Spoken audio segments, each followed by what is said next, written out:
Hello and welcome to the Imaginary Song Hunt, a meeting of modern minds to reanimate lost songs of the deep past. I'm Steph Connor, your mistress of the song hounds for this foray into music history's hidden and contentious corners.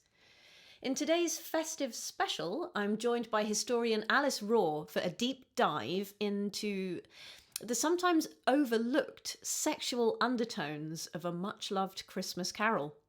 I am in my front room in Cambridge with the amazing Alice Raw, who is currently at Pembroke College in Cambridge as the Mark Kaplanoff Research Fellow. Previously was at Corpus Christi, Oriel and St John's College, Oxford, and is a historian of late medieval gender and sexuality. Does that make you a sexy medievalist, Alice? You tell me. Yes, definitely. Previous publications include Gender and Protest in Later Medieval England, which sounds exciting, in English Historical Review.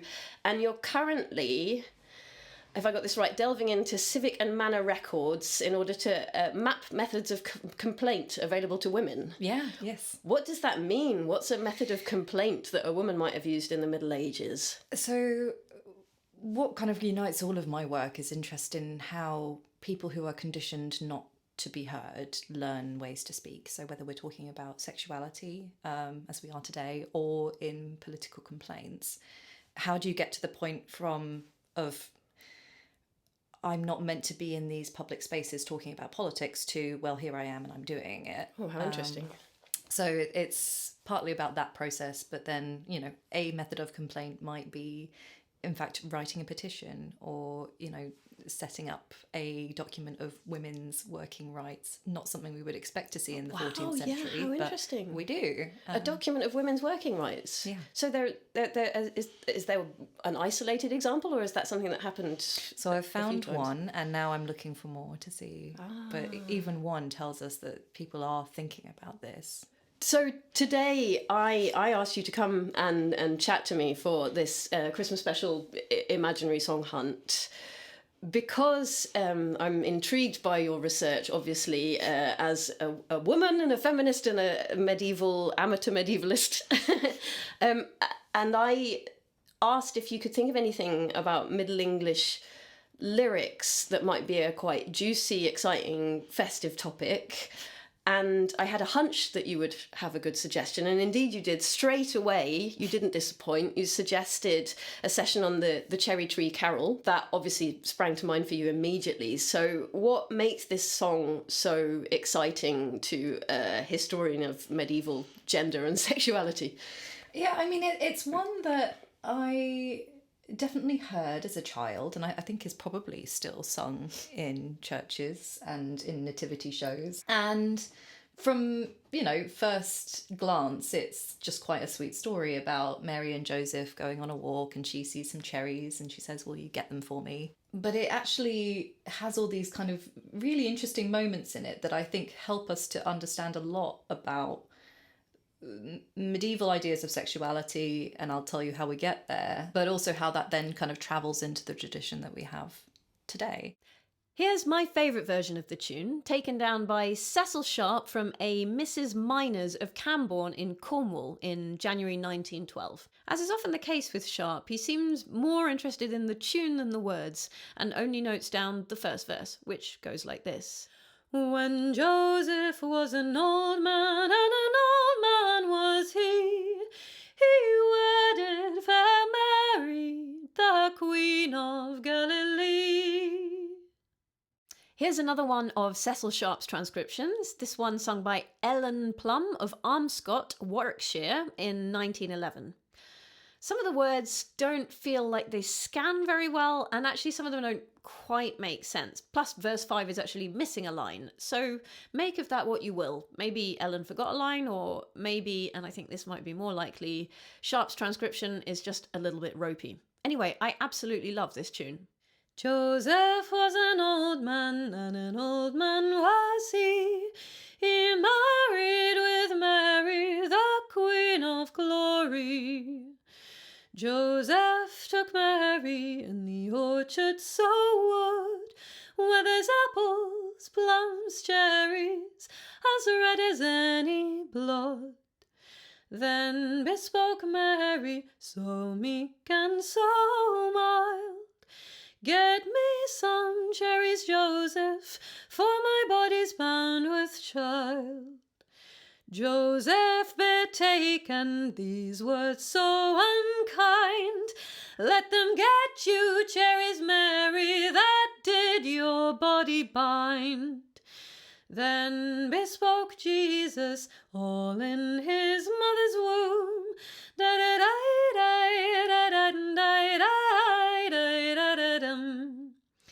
the highest bough of the cherry tree shall bow down to Mary's knee, and she shall have cherries for her young son, and she.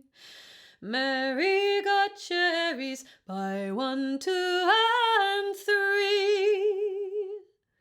Oh, Mary got cherries for her young son, and she. Now, if you recognise this version of the melody, you probably recognise it from a Christmas carol concert or church service.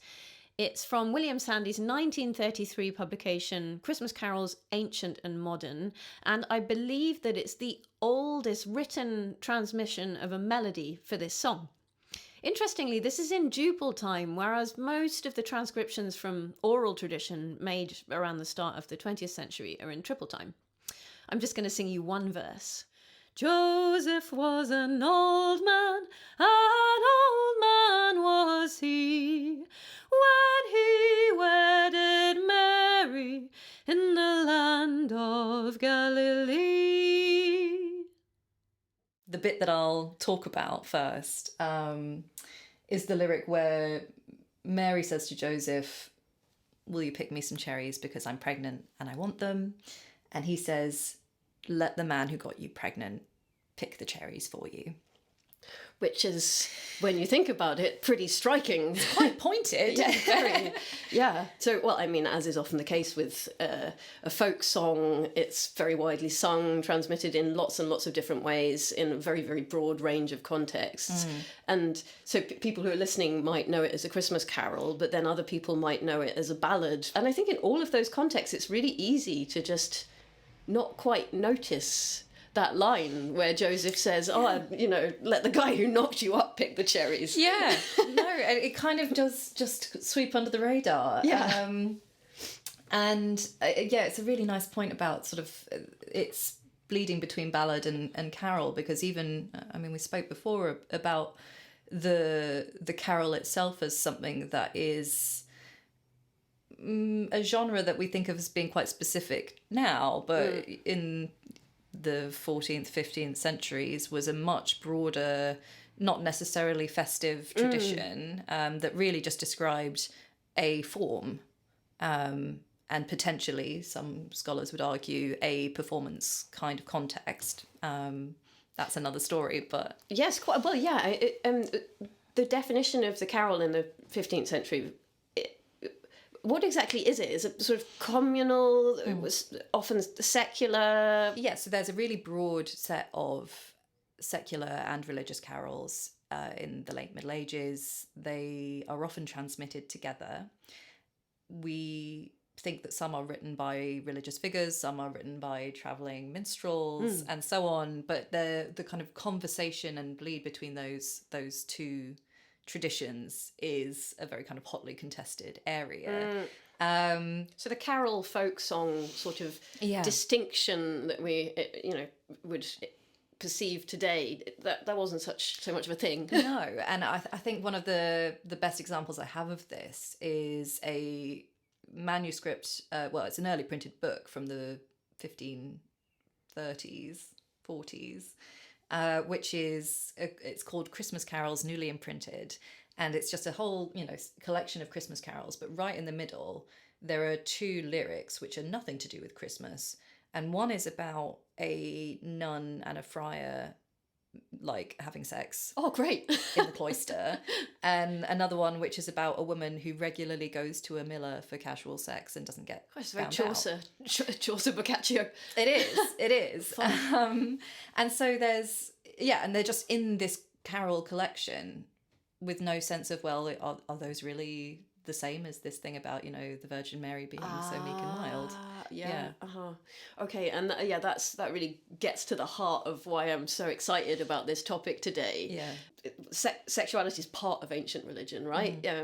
It's a way of expressing religious faith and fervor in whatever bacchanalian rituals. Ishtar in Mesopotamia is a goddess whose sex appeal is part of what makes her divine. And one of the things about this topic that makes me slightly nervous is, are we going to be perceived as blasphemous for talking about Mary's sexuality like she's a kind of normal human being, Right. rather than a divine woman who is, who's the perfect woman because she manages to have a baby without having had sex.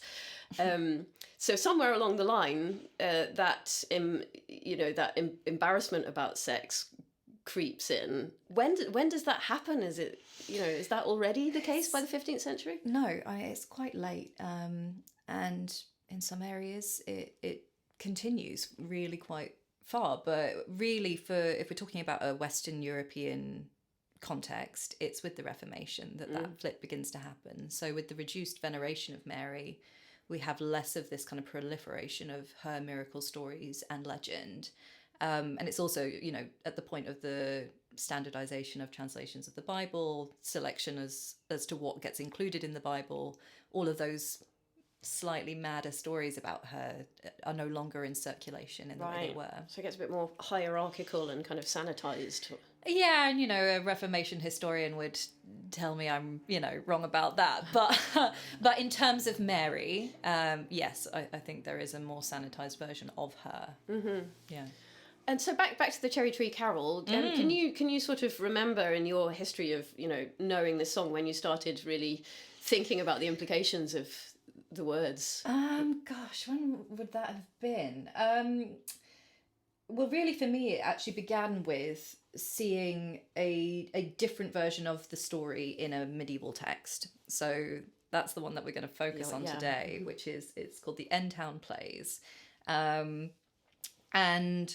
I just happened to notice this same story, Mary saying, "Pluck me some cherries," and Joseph saying, "The man who got you pregnant can do that for you," in this performance context for the 15th century. And it was only with that I was like, oh, I've heard this before somewhere. So yeah, it was via the medieval text. Oh, okay, great. So that then sends you back to your memories of the song. Yeah. Do you have favourite recordings of it or versions? Like, how do you like to hear it? I like the Isla Cameron version. Yes, you sent me that. It's beautiful. Yeah. Shirley Collins also has a lovely version. Yeah, that is gorgeous. Jean Ritchie. Any folk woman singer. Usually is where I live. Have you heard the Unthanks version? No, I haven't. Yeah, I hadn't until we started talking about this, which is ridiculous because I listened to a lot of their music, but I just I do love the Unthanks. Oh, it's gorgeous. It's got a lovely like jazz piano sort of reharmonization, which I often hate with traditional songs, but when it works really well. So we'll I'll put in the notes as always. I'll put a recommended listening list. Nice. And I can listen to it too. So your work on this text goes back to the very, very earliest transmissions of it. Yes. What tell me about the long history of it? Where does this story first surface? Sure. So we at the point of familiarity, I think for our listeners would be the bit of the nativity play where Gabriel visits Joseph and tries to say you should still get married to her even though she's pregnant.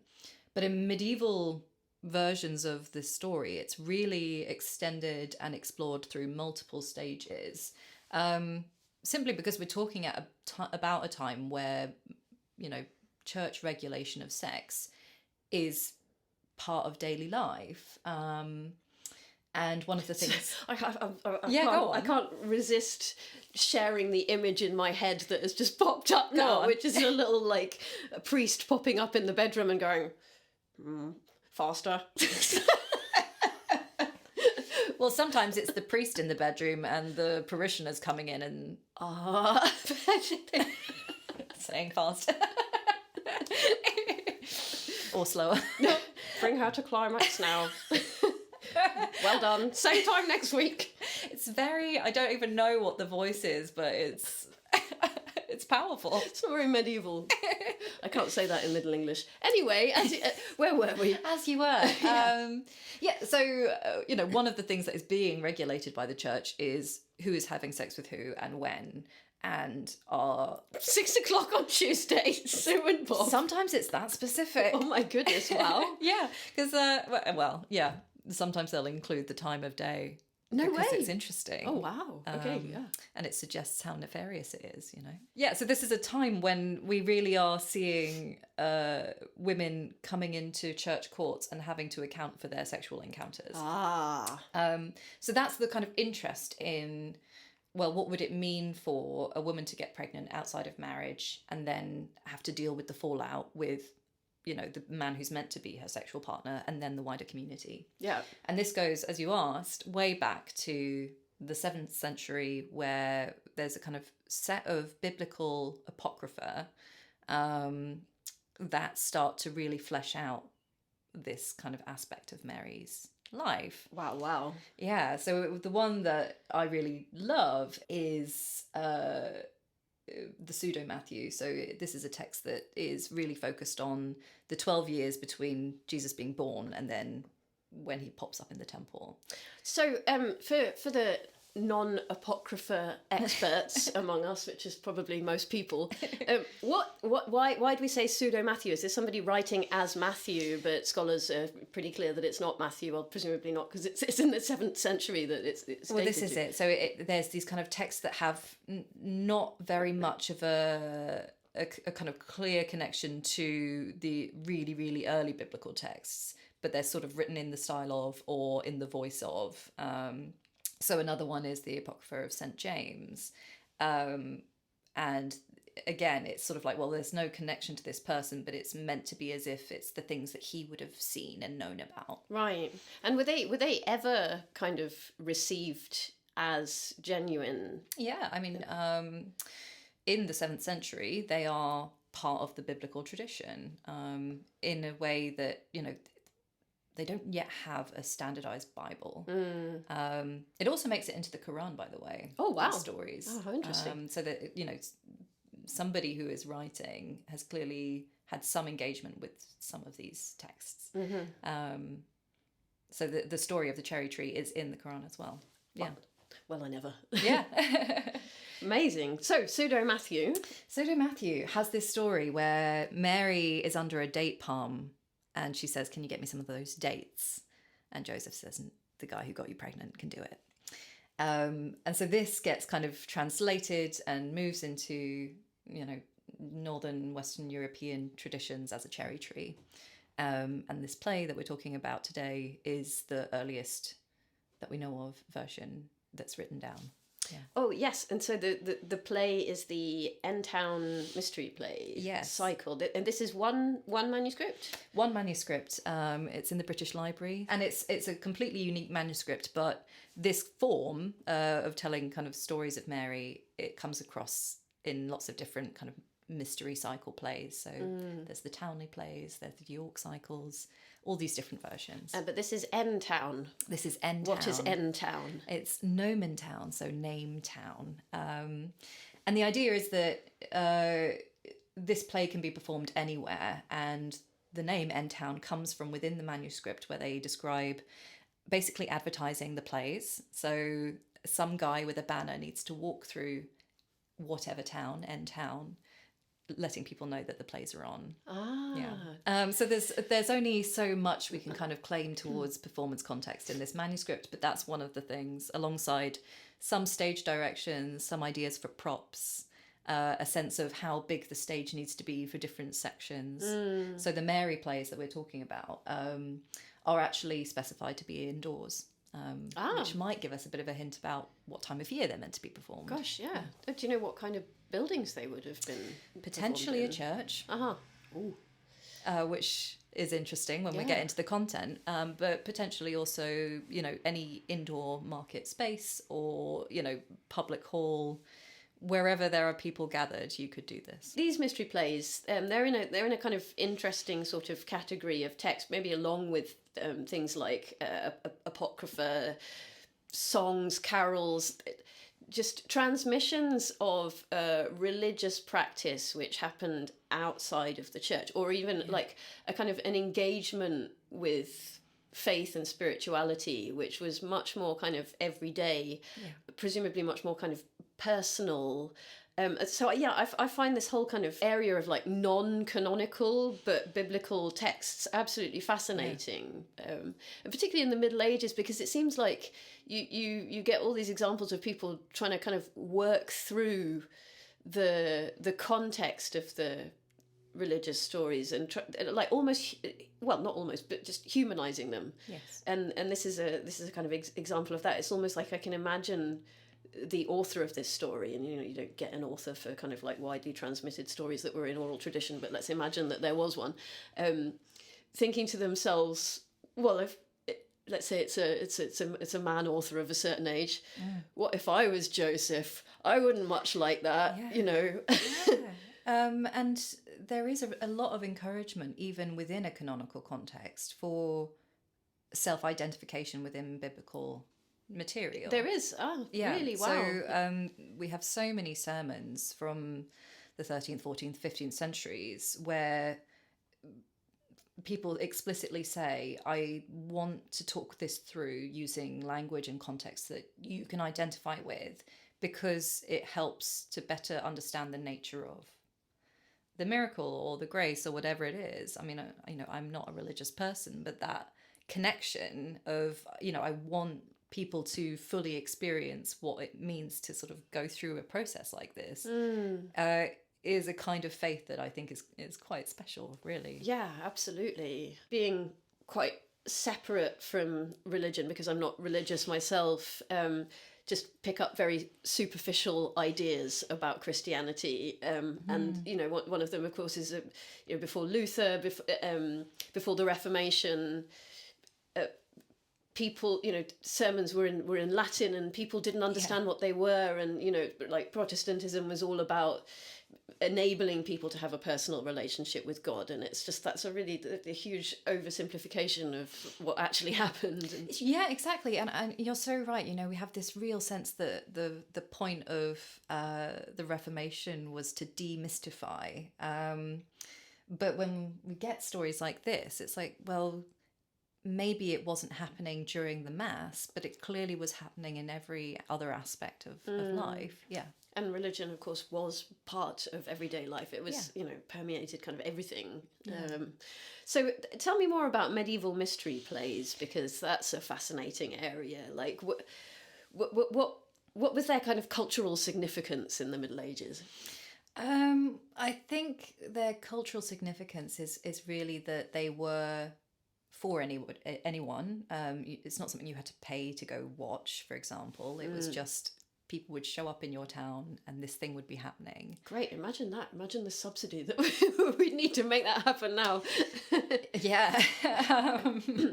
So amateur performers. Sometimes amateur, sometimes it might be a sort of travelling group, so people who professionally do this and, ask for a donation at the end, whatever. But anybody who had access to the stories could produce a story like this. And in some cases, it was actually by craft communities. So some of the other plays, not this one, but the Townley plays, for example, there is reference to specific guilds performing and funding specific parts of the story. Yeah. So if you're doing Noah, well, maybe it's the carpenters, because, they work with wood. So it's like sponsoring your baseball game. Yeah, yeah. With the kind of connection of craft to tale, and yes. Nice. And of course they had music. Yes. And singing and dancing but it's quite rare that actual music notation is transmitted with the play text, right? Yeah. So I don't know of a play text that includes any written music, but they often have songs in them that people might know, and one of the classic ways that we know this is sometimes when a song is transmitted just by text, it says to the tune of this other song. Yeah. A really famous example of this is a set of hymns that were set to the music of bawdy songs in order for the monks to learn the religious version instead of the ones that they were singing before. So it was assumed that the monks already knew the bawdy songs. Oh, yes. Of course they did. Great. And so this play, the N-Town Mystery Play, it's part of a cycle in which there are a few stories about Mary.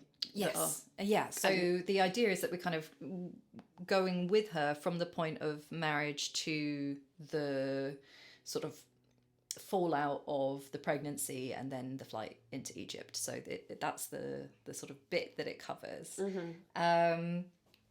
And to kind of come back to the cherry tree, it has this lovely moment where it's a basic, line for line quote of the carol. Would you like a bit of Middle English? Oh, are you kidding? Yes, please. So she says, "Now, my spouse, I pray you hold, for how the cherries grown upon yon tree grow, for to have thereof right fain I would gladly, and it pleased you to labora so much for me." So she's basically saying, those look nice, can I have some? And his response is basically, sure, to fulfill your desires, I will try. And then he reaches up and he kind of hurts his back and he goes, ow. They're really hamming it. And then he says, it's too high up, it's not easy. Let him pluck the cherries who got you with child. And that's the, key quote that's taken us through. Oh yeah. And then what happens? In the play, the tree just miraculously bends to her will and she gets to have some cherries. Oh, so it bends and gives them directly to her and Joseph is just out of the way at this point. Yeah. Oh, I feel like that's a bit emasculating. It's not the only emasculating part of these plays. So yeah, I mean it kind of covers, that's one aspect of this kind of concern of how do you deal with a pregnant woman who's not gotten pregnant by her husband. So yeah, all of the stuff about Joseph sort of doubting and lightly shaming is one issue to resolve. Another part of it is in theological tradition, there is a point at which we have to work out how you can guarantee that Joseph wasn't the father. Aha. So there are various kind of versions of this, but the one that becomes really popular in the Middle Ages is that Joseph was an old man at the point where he married Mary, and so potentially due to age had some erectile dysfunction. Right. You might recall the first line of the carol is Joseph was an old man was he. Indeed. And next time you're walking past a nativity of any kind, it might be interesting just to notice how often Joseph is depicted as an old man. And we don't really think about that necessarily, but it's really essential to making sure that this is a miraculous child and not just the child of a marriage. Yeah. So poor Mary, actually. I mean, she's married to Joseph in her prime. Yes. But he's an old, impotent man. Yeah. Potentially. So I would hope that the impregnation, the Immaculate Conception, was like a good experience for her. Now, does that show up in medieval stories about Mary? It does. Is it just a divine light, or is there more to it than that sometimes? Yeah, again, I mean, if you look at kind of stained glass images, it's often you'll see the dove and there's the light and she's just taking, the bathing glow, and lovely. I'm sure that's great as well. Yeah. But there are Middle English versions where they talk about the ecstatic experience of this conception, whether it's hearing the word of God and just being completely filled with pleasure at the sound of it. Okay. Or there are some versions where Gabriel is a sort of go-between. Okay. So he's not just the angel messenger, he's also a really, really sexy angel. There we go. Who potentially does some of the work on behalf of God. Okay. I mean, what's really interesting about these versions where Mary has to experience some kind of ecstatic moment is that in medieval medical thought, female orgasm was actually necessary to conceive. Ah. So, there are sort of two dominating theories.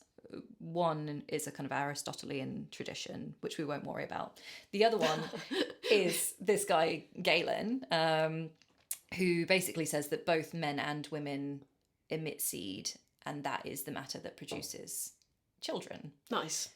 And the upshot of that is, if you want your wife to have a baby, you need to give her an orgasm. Excellent. Or if you want your Immaculate Virgin to have a virgin birth, she still needs to get hers. Wow. No, I didn't know that. Yeah. And I know that is one aspect of women's lives in the Middle Ages that's maybe a little bit better than I thought it was, if that's very, very widely believed. Yeah, and it's something that I have thought about a lot in other contexts. How far does this actually get into practice? There are medical manuals for husbands. Oh, wow. And it actually weirdly comes up again in the 1960s. Gosh. So where the Catholic Church starts issuing, 500 years later, manuals for men to teach them how to pleasure their wives. It's so interesting moment, but the circularity of that it comes back round. I really, really, really want to have a facsimile of one of those. Yeah. I don't think I've ever wanted a book so badly. I'll send you some later. Wow, this has gone in an unexpected direction. How did we get there? I don't know, but I'm Gabriel. happy. Yeah. Sexy Gabriel. Sexy Gabriel. And poor Joseph in some ways. But it's another part of the story that clearly medieval people were very interested in kind of gaming out in all sorts of interesting ways. Absolutely, yeah. So another of the plays in this cycle deals with, well, hang on, if Joseph was impotent, how on earth was he allowed to marry Mary in the first place if marriage is for the procreation of children? Fair question. So a whole new story has to be created in order to explain how you get there. And they do this via what I'm going to call the rod test. That sounds fun. It is. So it begins with basically saying Mary is the most beautiful, eligible woman in this area. We need to get all of the eligible bachelors here and we're going to decide who's going to marry her. Mm-hmm. And there's so many that the way we're going to do that is by judging their yards. And a yard is a stick or a staff, the kind of thing that a shepherd might have. So it's this kind of pastoral image of all these men with their sticks. Yep. But rod and yard are also both euphemisms for the penis. I'd never have guessed. Yeah, right. I wonder how they got there. But yeah, so they have all of these men kind of saying, here is my fine yard. It is long and heavy. And, each of them presenting in turn these yards. And Joseph is off at the side saying, I am old. I've never, been with a woman. I don't think I should be part of this competition. I'm just going to try and hide. Oh, Joseph. Yeah. Oh. And then somebody says, oh, come on, Joseph, where's your yard? Get it out. And he says, he really, again, he hams it up and he says, I can't find it. Oh, don't make me do this. I'm so ashamed. I'm so exposed. And then suddenly, by divine intervention, he finds his yard and he lifts it up and he says, look, I have this strength to hold my yard. And they're like, oh, wow, it's amazing. You get to have Mary. Wow. Yeah. I mean, Mary obviously doesn't have a choice at that point. Who's making the decision in that story? It's basically like the episcopate. So there's, church men presiding over this. Did that actually happen? No. Right. Well, look, who knows what happened. But this particular aspect of the story is not how... I don't mean the rod test. No. I mean the church matchmaking, I guess. In the sense that churchmen were part of the community, maybe. So one thing that comes to mind is I have a court case where a man and woman basically decide that they no longer want to be married. And they bring as one of their witnesses the local priest, and he is actually the employer of one of them. And he admits that he had actually tried to stop the marriage from happening because he didn't think they were well suited. Ooh. So informally, and to an extent formally, part of getting married was, and still is in a Catholic tradition, a conversation with a priest where you're working out suitedness. Yeah. So matchmaking, potentially, a little bit. But they didn't all gather in the square and say, he And who lifts his rod can have this woman. So, in all of these stories that we've talked about so far, I'm left with a bit of a feeling of kind of pity for Joseph. It's all left me feeling a little bit protective of him, like he gets a bit of a hard time out of all of this. It's really bringing to mind one of the really widely transmitted folk ballads that I absolutely love. There's loads of different versions of it that starts with variations on "I courted an old man." Yeah. Yes. And that pops up loads in folk music and in ballads, because it must have happened to young women all the time, getting married off to men who are much, much older than them. Here's a heavily excerpted version of the ballad that I'm talking about, just to give you the gist. This one was transcribed by Ray Fawn Williams from somebody he just noted as Gypsy at Hutton Roberts, Yorkshire, in September 1907. I courted an old man, it's high down, derry down. I courted an old man, it's high, derry down. I courted an old man, he swore he would marry me. Girls, for your own sake, never wed an old man. Now, we'll skip a bit to get to the juicy bit. I laid my leg over him, it's high down, derry down. I laid my leg over him, it's high, derry down. I laid my leg over him, the old man swore I'd smother him. Girls, for your own sake, never wed an old man. Now we'll skip a bit to the end for the punchline. When he lay down to sleep, it's high down, derry down. When he lay down to sleep, it's high, derry down. Oh, when he lay down to sleep, out of bed I did creep, into the arms of a jolly young man. So, I mean, but there's got to be more to it than that. It can't just be that Joseph is kind of pitiable and a bit of a figure of fun. He must have been venerated as well. He is in his own traditions, but I think we shouldn't shy away from the idea of him being a kind of comic character, because Mary is too.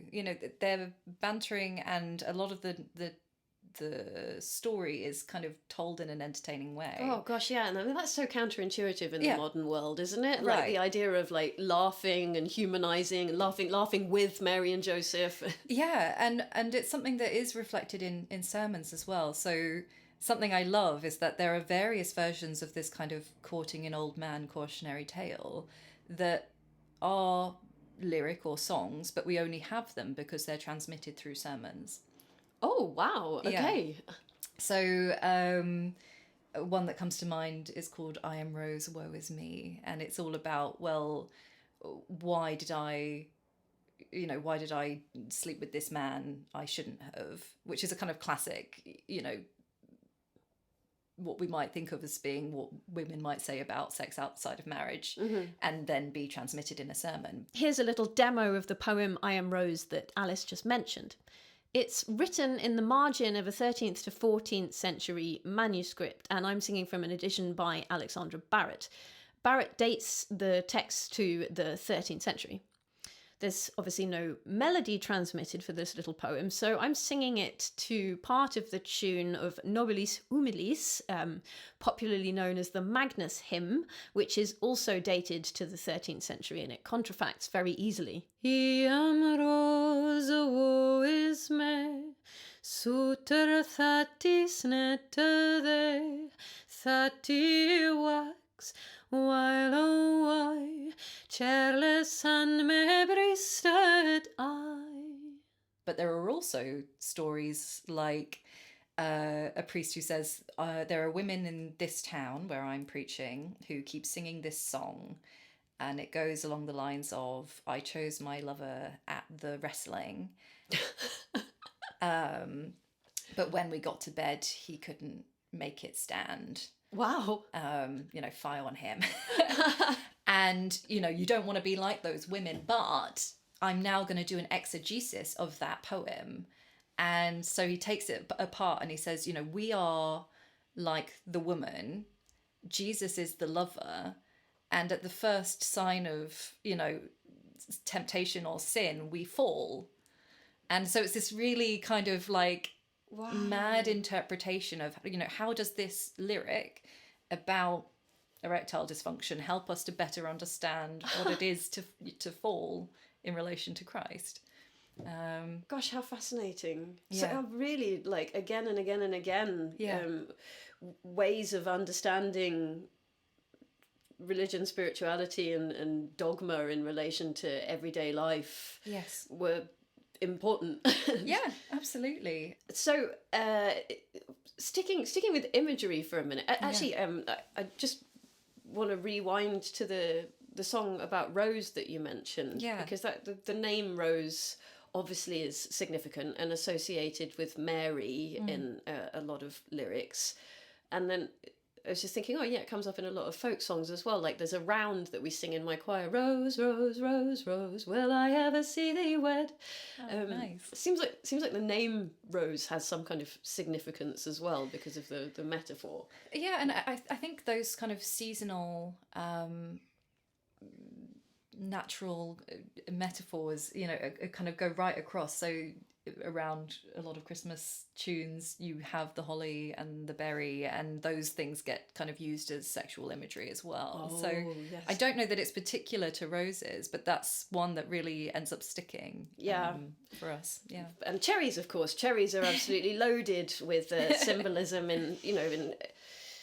red soft fruit in antiquity is very much associated with sexuality, and then the cherry came to be associated with virginity, but I think that's a bit later, sort of post-Reformation. Yeah. But it's also significant image in another 15th century song, and in every single version of it we go through this list of seemingly impossible things that starts with a cherry without any stone. Yeah. And then it's revealed at the end of the riddle that a cherry without a stone is in blossom, and a chicken without a bone is in an egg. Right, it all makes sense if you just think laterally. Yes. I'm going to sing you some excerpts from the Riddle Song, just the verses that mention cherries.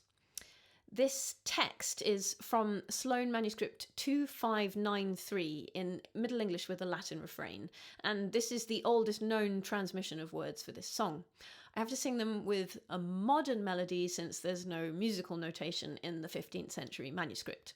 Ye have a young suster fair beyond the sea, perimeridictum domine, man ben the drueris that ye sent to me, patum quatum paredit sentem perimeridictum domine.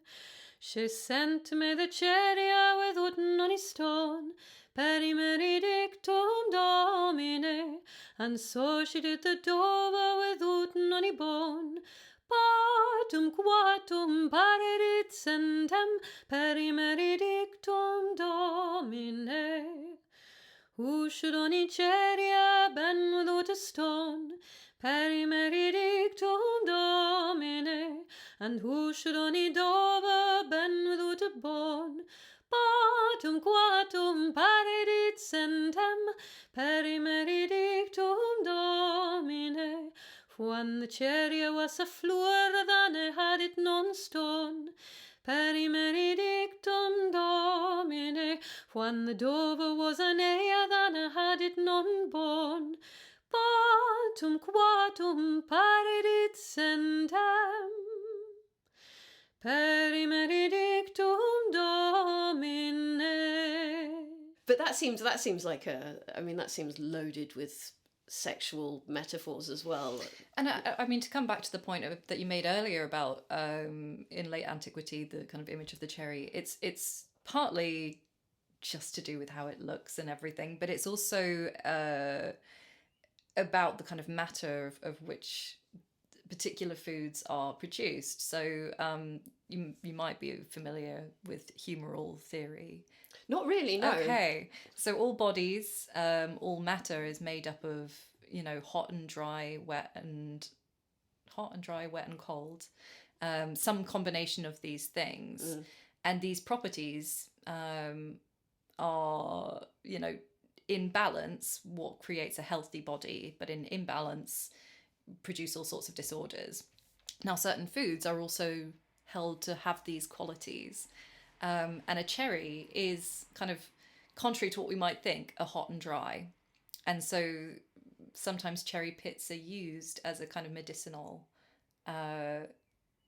thing for virility. In the Middle Ages? In the Middle Ages. Well. Yeah. So it has this, the euphemism is not what we think of, but it is still absolutely kind of sexually charged. So yeah, it was a significant fruit in that story as well. Yes, exactly. Also delicious and very Christmassy. I love a cherry trifle. And also, just adds insult to injury that Joseph can't get it. Oh, Joseph!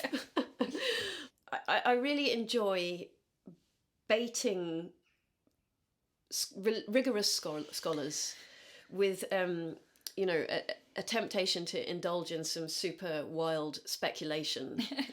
So I'd kind of like to wind this conversation up with a little bit of that, if that's okay with you. Absolutely. So I would like to go back to the End Town mystery play and just imagine ourselves indoors, as it would have been performed, maybe in a church in the 15th century, late 15th century. And let's see if we can kind of summon up a performance context and picture ourselves there. So you're a woman in the 15th century, and this play is being performed. Maybe you're in it. Maybe you're watching. Don't know how you see yourself as a 15th century woman. And this song, this carol is there as part of the story. So or rather the narrative is there. What does it mean to you, and how does it relate to your everyday life as a medieval woman? I like that you're calling it wild speculation. I'm going to give it another name. Oh, great. I'm going to call it critical fabulation. Oh, lovely. And this is it's a concept from a scholar called Sir D. Hartman. But it's the idea that when the text fails us, when there's something that is beyond, that we want to reach because it feels important to get there, then there is a process that we can sort of start from what is, what we know, and then think outwards. And that's a very short version of what is a very complex idea. I'm happy to be introduced to this concept because it basically describes my entire professional and artistic life. Yeah. So, yes, no, I I really do think of you as somebody who engages in this process. Oh yeah, very much so. Yeah. Yeah, filling in the blanks with imagination and in ways that is like based in scholarship. Yeah. But takes us beyond, the limit of what it feels that we can get to purely by what we can know. So if it's me, the first place that I want to start with is that this is the period of the Little Ice Age. It's just beginning. So this is a global cooling period. We're in a global climate crisis right now, but at this point in time, it's getting much, much colder. Right. So the winters are far harsher than they were within living memory, even. And so me as a medieval woman, I'm bundled for the gods, and coming out into this space where people in my community are is an opportunity for warmth, but it's also an opportunity to say hi to friends, and it's a chance to sort of see something a bit different. I don't think I'm in the play. I think I'm watching it. Okay. And I think the scene that really appeals to me or says something to me is the scene where Mary's essentially put on public trial, as a fornicator, as somebody who has sex outside of marriage. Wow. And this is something that I've heard about from, people who have been through it. Potentially, maybe I've even gone through it myself. Medieval you as a fornicator. It's possible. I can neither confirm nor deny. At least not to a priest. Well, medieval me is a priest, so let's move on. We heard your priest voice earlier. I don't think we need to bring him out. Excuse me, are you a fornicator? Put him back in his box. For another year. Yeah. Anyway, I was really enjoying this. Sorry, I'll get back there. Yeah. And so potentially I've been through this process of people in my community having said, this is somebody who I know had sex with whoever. And this scene of the trial includes these two older men. They're called the detractors. And they begin by really explicitly kind of ogling over Mary and saying, oh, she's this gorgeous young little thing. Like, I could understand why Joseph couldn't wait for the wedding night. Oh. Or, maybe somebody beat him to it. And the words that they use are some of the most sort of unpleasant and misogynistic language for women's bodies that we have in Middle English. Oh, wow. And you're not meant to think that they're the good guys, right? They're the baddies, it's so clear that people who talk like that about women are not the people you want to be in this play. So watching this, I might hear those words and think of the times I've heard them and what that's done to my sense of self or what that's done to my relationships. That's quite powerful because those words are being spoken to Mary. Yes, Mary, the untouchable. Yeah. And they can't touch her. She hears it and she goes through the kind of process of essentially proving that she is a virgin. So yeah, basically they're saying, oh, this wasn't an immaculate conception. Yeah. Look at her. She wore a short skirt. Yeah, exactly. Yeah. Exactly. And she proves herself worthy and pure. May I ask? So there are multiple stages at which she does this. In this particular play, it's by drinking the bitter waters, which is a kind of biblical proof test of virginity. And the idea is that if you are not a virgin, your belly might swell, or something will happen to show that you have actually had sex. That doesn't happen. She miraculously drinks the bitter waters, and she's proven. The two men are then forced to drink the bitter waters. Excellent. And one of them describes kind of his head feeling like it's on fire, and they go running off and everybody laughs at them. So it's this thing of I guess a simultaneous don't gossip about people when you don't know a damn thing about them. This is a damaging social thing. If you say that about somebody, you should be really, really sure that what you're saying is the truth. But also, even if it is true, it's horrible to say those things. So the kind of balance of the expectation of, yes, we want people not to have sex outside of marriage, but there is a way of dealing with it that is not this. And so it's a perfect model of what not to do. Gosh. And I do think that watching that, if you were somebody who had been through that process, it might have a bit of catharsis in it. It might also have a sense of well, they were in the wrong too, and the way that they spoke about me was as wrong as the thing that I did, Yeah. So Mary, for women in the Middle Ages, was a pretty powerful figure. Yeah. Can you think of more examples of Marian lyrics or stories or sermons or ways in which Mary, narratives about Mary were empowering for women? Yeah, so to begin again with our favourite play, because there's just so much in it. There's another play where two midwives doubt Mary, and there is another proof test where one of them gives her a gynecological examination and she says, yes, this woman is a virgin. The second midwife, who's called Salome, so we know she's evil, right. Says, well, I don't believe it, I'm going to test as well. And it's a real kind of doubting Thomas moment where Thomas puts his hand to Christ's wounds to see if it really is him after the crucifixion. But here it's Salome basically putting her whole hand into Mary's vaginal opening. Oof. It's not very polite if It's they're not very unsolicited. polite, and she is very rude about it. And Mary is kind of, she basically says, "Do what you want, but it's not gonna touch me," essentially. And she does, and then she withdraws her hand, and it's withered. Oh, that'll show her. And there's all these kind of manuscript and stained glass versions of this where the hand is like popping off and stuff. So you can imagine all the props you might have used to sort of tell this story. Oh. But again, it's a moment where it's like, well, this is an invasive procedure that did happen to women in cases, legal cases regarding sexuality. So if sex had to be proven to have occurred, this is something that would happen. Wow. And it's showing two models of it: a respectful version where the woman says, "Can I do this?" and another one where the woman is unpleasant and aggressive. So again, it's about kind of being reflective about ways of boundaries. Yeah, absolutely. And then the other aspect that is just so wonderful about Mary is all the ways in which she protects and defends women who have, in the words of I Am Rose, done wrong or done awry.